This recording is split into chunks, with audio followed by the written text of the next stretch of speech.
On dirait un peu un moulin à café, c'est tout simplement le premier hélicoptère de l'histoire. Hélicoptère, c'est le nom que donne Gustave de Ponton d'Amécourt à son curieux modèle réduit.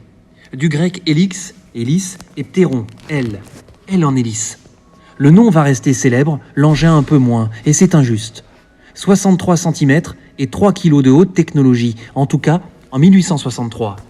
Chaudière à serpentin et bâtie en aluminium, métal récemment découvert pour réduire la masse. Double rotor, contrarotatif et coaxial, c'est-à-dire deux mécanismes situés l'un sur l'autre, mais tournant en sens inverse. Une merveille d'horlogerie, trop lourde pour s'élever, mais qui, placée sur une balance, montre bien qu'elle s'allège de 500 grammes grâce à la force de sustentation des hélices. Ponton d'Amécourt prédit, le vol de l'hélicoptère sera pour demain. Pourtant, 11 ans plus tard, Charles Renard bute toujours sur l'obstacle du poids. Pour le bâti, acier ou bois de sapin. Il compare les deux à l'aide de prototypes, des châssis en V dont chaque branche supporte un rotor. Il a même commandé aux ateliers Masson et Clément des moteurs bicylindres en V de 3 et 4 chevaux à transmission par engrenage et poulie.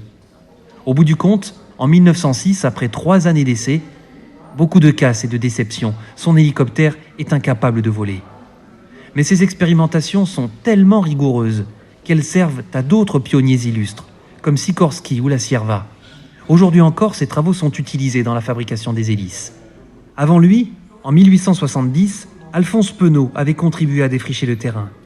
Un jeune homme brillantissime qui, à 20 ans, élabore déjà des théories et des modèles. Aéroplane, ornithoptère et bien sûr, hélicoptère.